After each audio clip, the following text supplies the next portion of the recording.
اللہ اکبر ہمارے جوانوں کو تباہی کے دہانے پر پہنچا رہا ہے۔ آج یہ اپنے آقا کریم کی امت کو گناہ سے بچانے کے لیے آج ہم عہد کریں، حالانکہ یہ نیا سال ہمارا نیا سال نہیں ہے، شریعت عیسوی منسوخ ہو چکی ہے، لیکن اگر عرف میں پہچان کے لیے کوئی اس کو نیا سال کہتا ہے تو ٹھیک ہے، کوئی بات نہیں۔ اگر یہ نیا سال لوگوں کے درمیان شروع ہو رہا ہے تو ہم عہد کریں، یا رسول اللہ ہم آپ کے ساتھ تجدید وفا کرتے ہیں، عہد وفا کرتے ہیں، اور جو عہد وفا کیا تھا اس کی تجدید کرتے ہیں۔ یا رسول اللہ نہ ہم خود گناہ کریں گے، نہ آپ کے کسی امتی کو گناہ کرنے دیں گے۔ میرے آقا ارشاد فرماتے ہیں، جو کسی میرے امتی کو گناہ سے بچا لیتا ہے گویا وہ اسلام کو نئی زندگی عطا کرتا ہے۔ اللہ اکبر۔ اور نشے میں نوجوان اتنے ڈوبتے جا رہے ہیں کہ اللہ اکبر، مسلم آبادی کے اندر نشہ آور چیزیں فروخت کی جا رہی ہے، منصوبہ بند طریقے سے مسلم نوجوانوں کو نشے کا عادی بنایا جا رہا ہے۔ میں والدین سے کہوں گا، بالخصوص کالجوں کے اندر جاسوس چھوڑے جا رہے ہیں، یونیورسٹیوں میں جاسوس چھوڑے جا رہے ہیں کہ مسلمانوں کا کون سا بچہ ہے جو پڑھ لکھ کر کے ترقی کر سکتا ہے، بلندی پر جا سکتا ہے، اور وہ اللہ اکبر قوم کی قسمت کے ستارے کو اللہ اکبر اوج سریا تک جو ہے وہ لے جانے کی کوشش کر سکتا ہے۔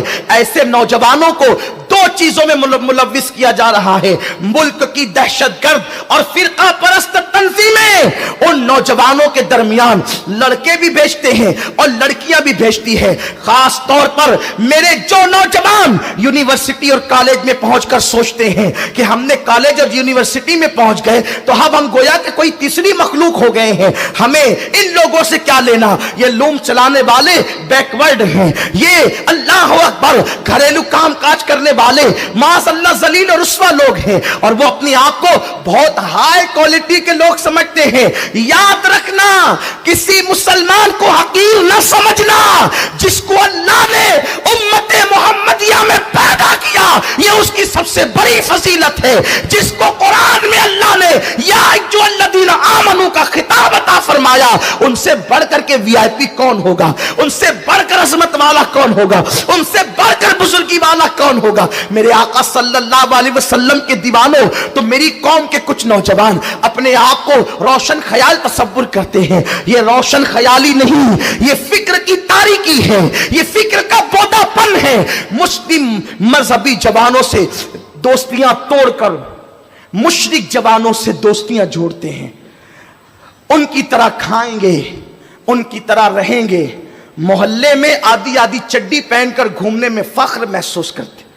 او بدبختو، اللہ کے حبیب صلی اللہ تعالی علیہ وسلم نے ارشاد فرمایا کہ جب جب کافر، جو تم دوست بناتے ہو نا کافروں کو دوست مت بناؤ، جب جب تمہیں اچھائی پہنچے گی تو کافر کو برا لگے گا، جب تمہیں خوشی ہوگی تو اس کو غم ہوگا، اور جب تمہیں غم ہوگا اسے خوشی ہوگی۔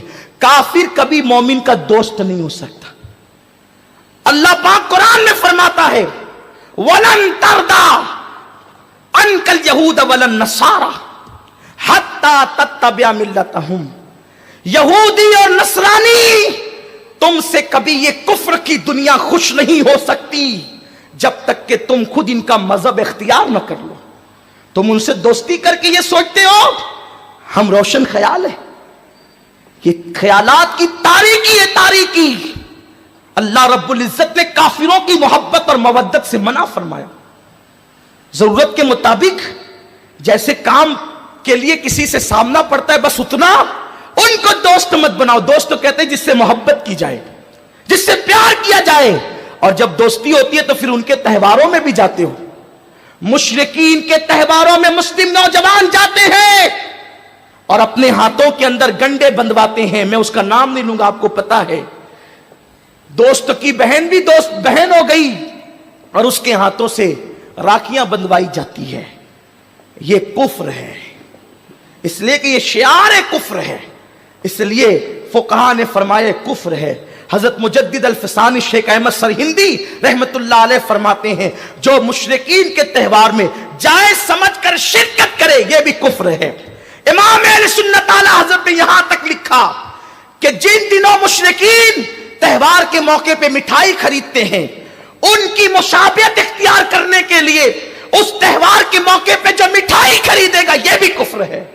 ایمان اور کفر میں اتنا باریک اور کمزور رشتہ ہے، جیسے آٹے سے بال نکل جاتا ہے خبر نہیں ہوتی، ویسے دلوں سے ایمان نکل جاتا ہے۔ مشرکین کے تہوار کے موقع پر ان سے مشابہت اختیار کرتے ہوئے مٹھائی خریدنا کفر ہے، تو یہ جو ناچ رہے ہو یہ کیا ہے؟ یہ جو میوزک بجا رہے ہو یہ کیا ہے؟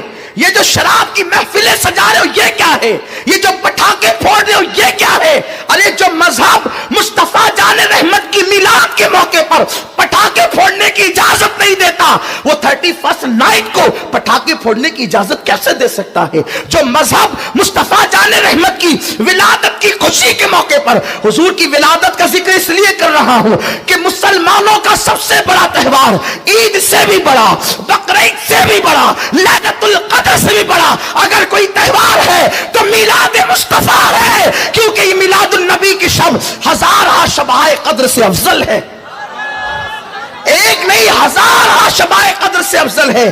اور اس کو صرف سنی علماء نے نہیں بلکہ مولوی اشرف علی تھانوی نے بھی لکھا کہ شب میلاد 1000 شبائے قدر سے افضل ہے، بلکہ وہ تو یہ بھی کہتے ہیں کہ شب جمعہ بھی شب قدر سے افضل ہے۔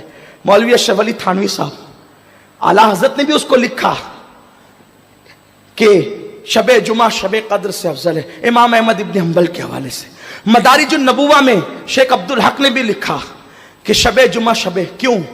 اور میرے امام نے تو لکھنے کا حق ادا کیا، فرماتے شب جمعہ شب قدر سے افضل اس لیے ہے کہ شب جمعہ ہی میں نور محمدی عبداللہ کی پیشانی سے رضی اللہ تعالیٰ عنہ سلام اللہ علیہ، ان کی پیشانی سے نور نکل کر سیدہ آمنہ سلام اللہ علیہ کے پیٹ میں آیا۔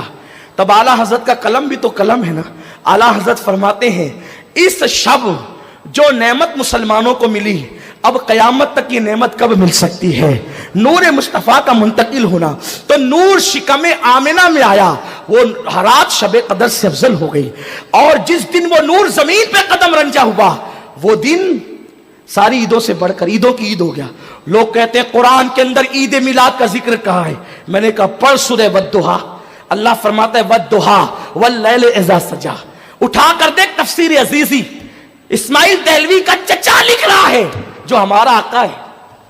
شاہ عبدالعزیز لکھتے ہیں کیونکہ امام اہل سنت نے لکھا کہ قرآن کی ایک آیت کی 70 ہزار تفسیر ہے، تو والضحیٰ واللیل اذا سجا کا مطلب شاہ عبدالعزیز یوں کہتے ہیں، والضحیٰ کا مطلب یہ ہے حبیب جس صبح کو تو پیدا ہوا تیرے میلاد کی صبح کی قسم، اور جب تو معراج پر گیا تو تیرے جانے کی قسم، گویا کہ والضحیٰ واللیل بتا رہی ہے کہ تو آیا تو اس کی بھی قسم، تو گیا تو اس کی بھی قسم۔ نعرہ تکبیر، نعرہ رسالت، مسلک اعلیٰ حضرت۔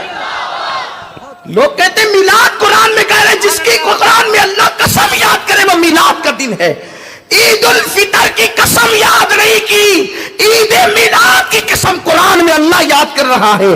اور اس کی تفسیر اعلیٰ حضرت نے یہ نہیں لکھی، شاہ عبدالعزیز نے لکھی، جس گھر سے وابیت کا چوہا نکلا اسی گھر سے ایمان کا نور بھی اس طرح پھوٹ رہا ہے کہ اللہ کے حبیب علیہ السلام کی عظمت کے ڈنکے وہ خاندان کے لوگ بجاتے ہوئے نظر آ رہے ہیں۔ تو عرض یہ کہ حد النبی پر اتنی بڑی خوشی پر جب ہم شراب نہیں پیتے تو 31 پہ شراب کیوں؟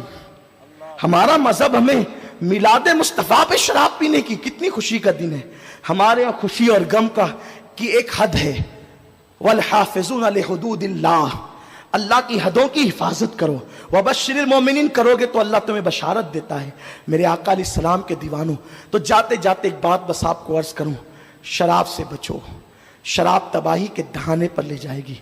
اور زندگی میں اگر کوئی شباب کی طرف آپ کو دعوت دے، کالج اور یونیورسٹیوں میں لڑکے اور لڑکیاں چھوڑی جا رہی ہے تاکہ وہ تمہیں پڑھنے والے بچوں کو شراب کا عادی بنا دے، نشے کا، اور لڑکیاں اپنے دام تزویر میں، اپنے دام فریب میں گرفتار کر کے تمہارے ذہن کو پڑھائی سے ہٹا سکے، اسی لیے اسلام نے کہا، آقا نے فرمایا کہ اگر کوئی حسینہ تمہیں گناہ کی دعوت دے تو اس وقت جو یہ کہے کہ میں اللہ سے ڈرتا ہوں اور وہ گناہ نہ کرے، آقا فرماتے ہیں ایسا جوان قیامت کے دن عرش کے سائے میں رکھا جائے گا۔